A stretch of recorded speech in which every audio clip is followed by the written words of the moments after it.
これは高性能の望遠鏡で撮影された太陽の映像です。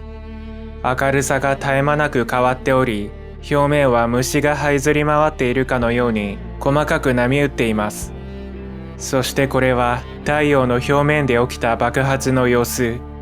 得体の知れない黒い生き物がうごめいているようで、かなり不気味です。普段太陽はじっと動かずに輝いているだけのように見えますが、実は非常に恐ろしく神秘的な天体です。今回はあなたが見たことのない太陽の本当の姿を 4K の実写画像をもとに紹介していきます。まずは太陽の基本的なスペックから見ていきます。太陽の直径は地球のおよそ109倍。体積で考えると太陽の中には地球が130万個も入ります。太陽の赤道上を一周するとしたら、新幹線だと約600日、飛行機だと約200日かかります。その存在感は太陽系でも圧倒的。太陽系の天体をすべて合わせた質量のうち 99.8% 以上を太陽が占めています。光の速さで2年かかる距離にある天体でさえ重力でつなぎ止めている。とてつもない力を持っている星だと実感できるはずです。地球と太陽の距離はおよそ1億5000万 km。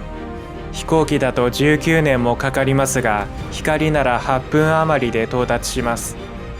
太陽の表面から出た光が地球に到達するまでにおよそ8分かかるということは、僕たちが見ている太陽は8分前の姿だということです。ところが太陽の中心部で生まれた光が太陽の表面から出てくるまで10万年以上、最長で100万年もかかります。これは一体どういうことなのでしょうか。太陽は単なる火の玉ではありません。その構成成分のうち 98% 以上が水素とヘリウム。太陽が熱を持ったきっかけは、重力によってこれらのガスが中心部に重くのしかかったからです。自転車のタイヤにポンプで空気を入れていると、圧縮された空気は熱くなっていきます。原理はこれと同じですが、その規模と温度は桁違いです。太陽の中心核の温度は1500万度から1600万度。厚みはおよそ13万 8000km もあり、この部分だけでも地球の10倍以上の大きさになります。これほどの高温になると、水素やヘリウムを構成する電子と陽子がバラバラになり、電気を帯びた粒子でできたガス、いわゆるプラズマという状態になります。しかし、太陽は常に宇宙空間に熱を放出しているため、普通に考えればだんだん冷えていくはずです。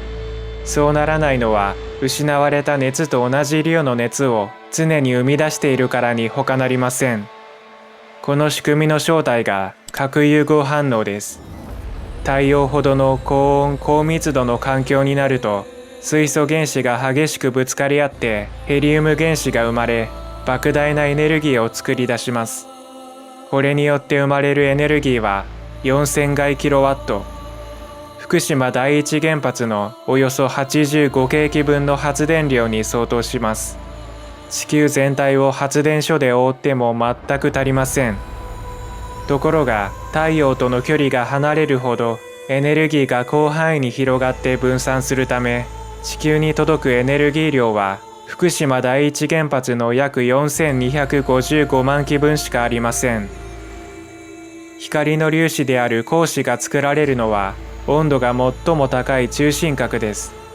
中心核で生まれた光子はその外側にある厚さ約50万 km の放射層に入ります。この領域は光子にとって出口のない迷宮のようなものです。放射層はガスの密度がかなり高く、光子は大量に飛び回っている粒子と何度も衝突します。その度に光子が別の方向へ跳ね返ってしまうので、まっすぐに進むことができません。光子は激しく乱反射しながら移動し、直進すれば2秒程度で進める距離を数万年から10万年以上かけて通り抜けます。太陽表面から出てきた時には可視光に変わっており、およそ8分で地球に到達します。今僕たちが浴びている光は、もしかするとマンモスが繁栄していた時代に生み出されたものかもしれません。太陽のプラズマは中心部で生まれたエネルギーを外側に運ぶために常に対流しています。プラズマは電気を帯びた粒子の集まりなので、対流すると電流が発生します。プラズマが様々な方向に動くことで電流も複雑にねじれ、結果として巨大な発電機のように機能します。これによって生まれるのが太陽系で最も強力な磁場です。コンピューターで可視化した太陽の磁場を見ると、地球の磁場と全く違うことがわかります。太陽の磁力線は毛玉のように複雑に絡み合っており、バラバラな方向に伸びています。そしてこれが1997年から2013年までの太陽磁場の変化をまとめたデータです。白い磁力線は太陽の表面から出た後に弧を描いて太陽に戻っています。それに対して離れた宇宙の磁場とつながっているのが紫と緑の磁力線です。静電気によって逆立った髪の毛のように外に向かってまっすぐに伸びています。これから紹介していく太陽のあらゆる現象に磁場が関係しています。太陽を観測している衛星はいくつもあります。例えば、ソーラーダイナミクスオブザーバトリー、通称 SDO という観測衛星です。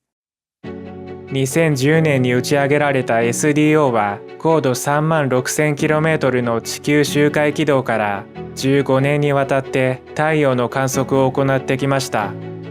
これまで取得したデータは2020年6月の時点で4億2500万枚。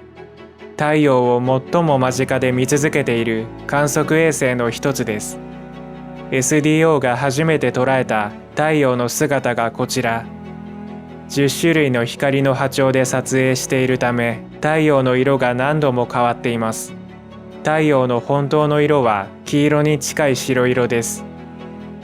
この映像では小さな黒い点が太陽の前を高速で横切っています。これは太陽に最も近い軌道を回っている彗星です。彗星は太陽から約5800万 km 離れており、昼間の気温は400度を軽く超えます。太陽の周りをわずか88日で一周する彗星は、地球と比べてあまりにも異常な環境です。こちらの映像では画面の端に金星が映っており、見やすいようにノイズや色がかなり調整されています。金星から太陽までの距離は彗星の倍近く離れているので、普通に考えれば金星の方が涼しいはずです。しかし、分厚い雲と高濃度の温室効果ガスによって金星の平均気温は460度に達します。実際の映像を見てみると、彗星も金星も太陽の前ではあまりにもちっぽけな存在です。太陽はいくつかの内部構造に分けられています。太陽表面から中心に向かって順番に見ていきましょう。まずはコロナ。太陽の最も外側の大気にあたる領域です。こちらの写真は X 線望遠鏡で撮影されたコロナ。コロナは X 線で見ると明るく輝きますが、太陽表面は X 線をほとんど放射しません。その影響で太陽本体が真っ暗に映っています。人間の目に見える光では、コロナは太陽本体のおよそ100万分の1しか光りません。コロナを肉眼で見られる唯一のタイミングは皆既日食です。太陽が月の影に完全に隠れた瞬間、コロナが白い光となって輝きます。その温度は100万度以上。太陽の表面温度は約6000度ですが、なぜかそれより2000キロ離れたコロナの方が高温になっています。例えると、ストーブから離れるほど暖かくなるようなものです。普通に考えれば、最も熱い中心核から離れるにつれて温度は下がっていきます。この問題は太陽のパラドックスとして昔から議論されてきました。50年以上経った今も完全な答えは出ていませんが、有力な説はあります。太陽表面の磁場のエネルギーが波となって大気に伝わることで、コロナが加熱されているというものです。実際に強い磁場によってプラズマが糸のようにコロナから飛び出すことがよくあります。磁気フィラメントと呼ばれる現象です。この映像ではガスの塊がコロナを勢いよく突き破って太陽の表面に傷跡のような模様を残しています。この時に発生した磁気フィラメントの長さは約32万 km、地球から月までの距離の 80% に匹敵します。プラズマがリング状に広がるのは絡み合ってねじれた磁力に沿って流れているからです。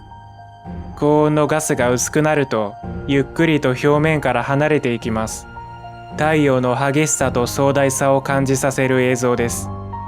このメカニズムはまだ謎に包まれているので、リアルタイムでデータを集めている観測衛星が新しい発見をもたらしてくれるかもしれません。2022年に撮影されたこの映像では、太陽の表面に黒い斑点が浮かび上がっています。笑っているようにも見えるこの模様はコロナホールと呼ばれる現象です。大気圏にある冷たい物質の領域で、ここから太陽の物質が宇宙空間に放たれます。コロナは温度こそ高いですが、密度は低めです。そのため、太陽の重力を振り切って簡単に宇宙空間に逃げ出してしまいます。太陽から放たれる電気を帯びたガスの流れが太陽風と呼ばれる現象です。太陽風の速さは音速をはるかに超える秒速 400km から 800km。これが惑星の大気にぶつかると衝撃波が起きます。地球は磁気圏によって守られているので、太陽風は方向をそらされ、地表に直接降り注ぐことはありません。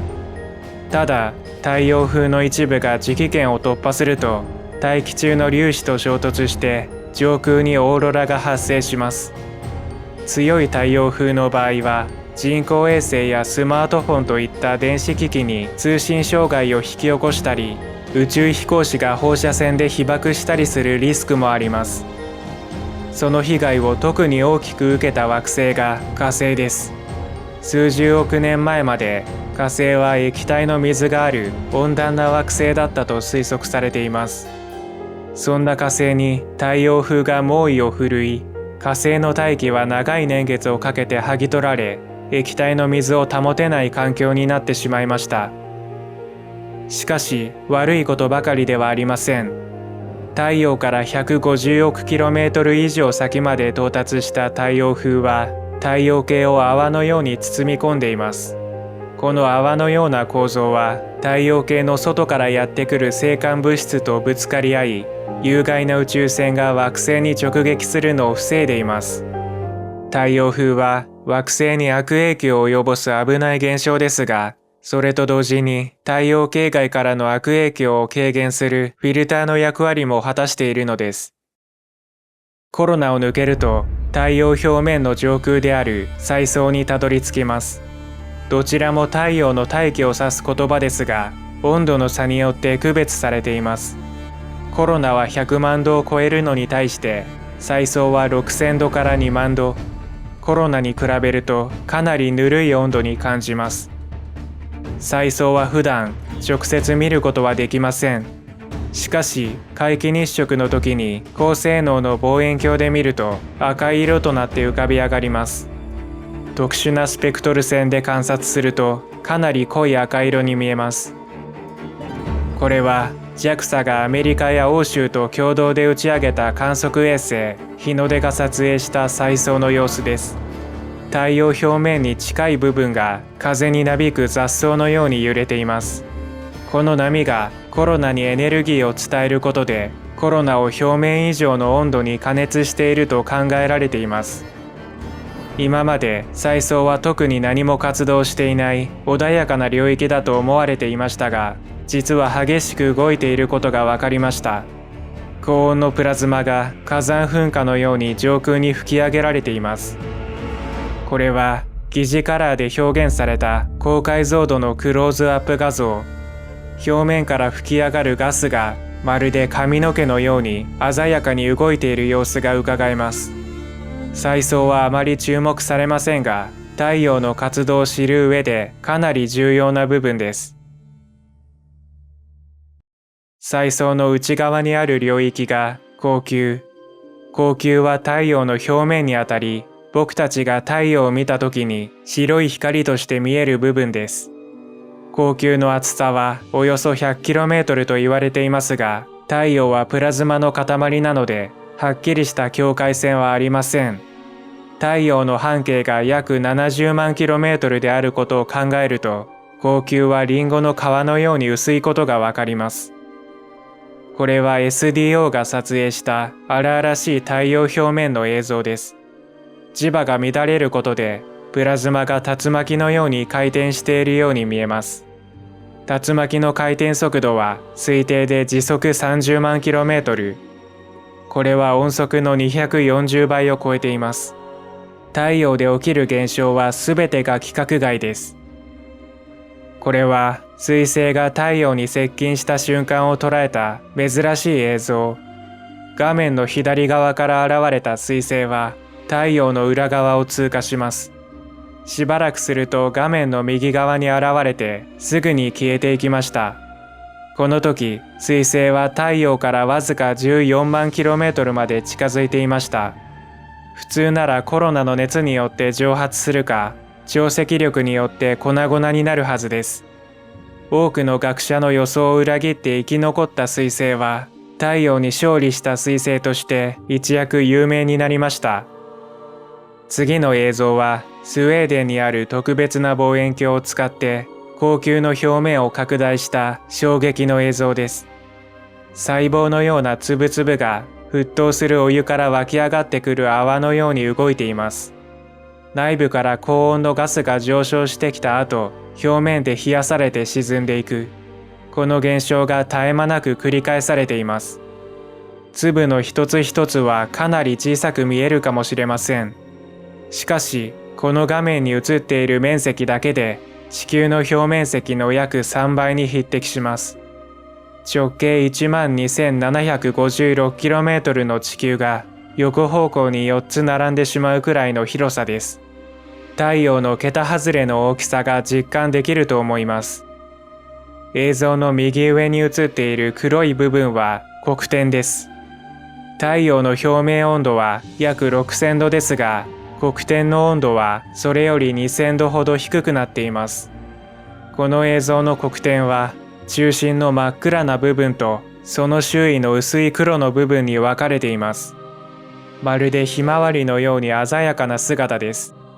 黒点が生まれる理由は、強い磁場によって熱エネルギーの流れが弱まることで、その部分が周囲よりも冷えるからだと言われています。黒点はシミのように一箇所にずっととどまっているイメージがあるかもしれませんが、実はそうではありません。定期的に現れたり消えたりを繰り返すだけでなく、形も常に変わっていきます。この映像は SDO が2週間にわたって黒点の動きを追跡したものです。太陽は地球から見て約27日の周期で自転するので、黒点もそれに合わせて動いています。この映像は太陽がかなり活発な時期に撮影されました。黒点の周りに白い領域がありますが、この部分は光球よりも温度が高くなっています。NASA がこれほど熱心に黒点の動きを追っている理由は、人類にとっても無視できない影響があるからです。1645年から1715年の約70年間、黒点の数がほとんど観測されないという異様な状態が続きました。太陽の活動が弱くなったことで、ヨーロッパや北米が厳しい寒さに襲われ、日本でも飢饉が起きました。つまり黒点は太陽の健康状態を測る重要なサインです。黒点の動きを常に観察することで、地球への影響をある程度予想することができます。余談ですが、太陽表面の温度は26度しかないという話が一時期話題になりました。ネットで調べたところ、関秀夫さんという日本の博士が太陽常温説を唱えており、これを真剣に信じて研究している学者が他にもいるようです。もし本当だったらと考えると、それはそれで面白いと思います。詳しく知っている方がいたらコメントでぜひ教えてください。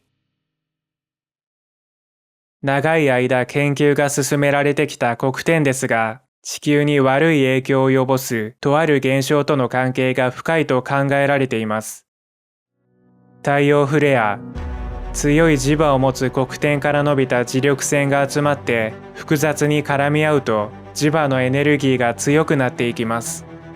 エネルギーがどんどん溜まっていき、限界を超えた時に光や熱エネルギーなどに変換されて大爆発を起こすのです。太陽フレアのエネルギー量はわずか1回だけで全ての人類が消費する電力の数十万年分のエネルギーに匹敵します。このエネルギーを利用した発電方法が大損球と呼ばれる仮想上の構造物です。人類が太陽からエネルギーを得られるようになれば、実現できないことはほとんどなくなるでしょう。SDO は太陽表面でプラズマがまばゆい閃光を放つ瞬間を捉えました。この太陽フレアは地球5個分の大きさの黒点から発生しています。時には爆発の衝撃でプラズマの塊が宇宙空間に吹き飛ばされる場合もあります。この現象がコロナ質量放出です。まるで花びらが開くように数十億トンものガスの泡を吐き出します。ガスの泡は近隣惑星の軌道を飲み込むだけにとどまりません。冥王星の軌道も軽く超えて太陽系の端まで到達します。コロナ質量放出がもたらすダメージは甚大です。観測史上最大の被害は1859年、ヨーロッパと北アメリカ全域で通信網が遮断され、電信局の録音テープが発火して火災になりました。熱帯地方を含む世界中でオーロラが発生し、あまりの明るさにアメリカ人が夜中の1時に朝食を食べたという記録も残っています。当時はまだ通信インフラが発展していなかったので、これ以上の影響はありませんでした。しかし、同じ規模の太陽フレアが現代で起これば、文明レベルが100年単位で後退するほどの被害が出てもおかしくありません。2025年には太陽が活動期に入ると言われています。常に太陽を注意深く観測し、小さな動きも見逃さないようにすることが重要です。それではいよいよ太陽の中心に近い対流層と放射層を見ていきましょう。と言いたいところですが、残念なことにそれはできません。今のところ人類は光球から下の層を観測することはできていないのです。では、どうして太陽の内部をある程度推測することができているのでしょうか。太陽の光球より下の層は密度が高く、光が散らばって外に出てこられないので、太陽の内部を直接見ることはできません。しかし、光が届かなくても内部の様子を知ることはできます。音波の伝わり方を見るのです。太陽の自転やプラズマの対流によって、太陽表面は常に上下に揺れ動いています。表面に伝わってくる振動を音波として解析し、内部の密度や温度をある程度予測することができます。もう一つの手がかりが素粒子の一つであるニュートリノ。太陽の場合、ニュートリノは中心部の核融合反応によって光子と一緒に生み出されます。ニュートリノは奇妙な性質を持っており、他の物質とほとんど反応しません。あなたが今この動画を見ている瞬間も、ニュートリノが1秒間に数百兆個も通り抜けています。そのため、他の粒子に邪魔されて太陽の内部を直進できない光子とは違い、中心部で生成されてから最速で地球まで届くのです。ニュートリノを分析すれば、太陽の中心部の様子をほぼリアルタイムで知ることができます。このように太陽の内部を間接的に見ることで内部構造の解明が少しずつ進んでいるようです。太陽を観測している衛星はたくさんありますが、その中でも歴史に名を残した探査機の偉業を紹介します。パーカーソーラープローブ、初めて太陽に接触した探査機です。2018年に打ち上げられたパーカーソーラープローブは、2024年のクリスマスイブに太陽表面から約610万 km 以内まで接近しました。遠く感じるかもしれませんが、実際は太陽に触れていると言っても過言ではない距離です。最高速度は驚異の時速69万 2000km。アメリカのワシントンから東京までをわずか1分で駆け抜けるほどのスピードです。これによってパーカーソーラープローブは人類史上最速の人工物と人類史上最も太陽に近づいた人工物という輝かしい功績を得ました。パーカーソーラープローブの太陽への旅についてはまた別の動画で取り上げる予定なので、興味のある方はチャンネル登録をしてお待ちください。それではまた別の動画でお会いしましょう。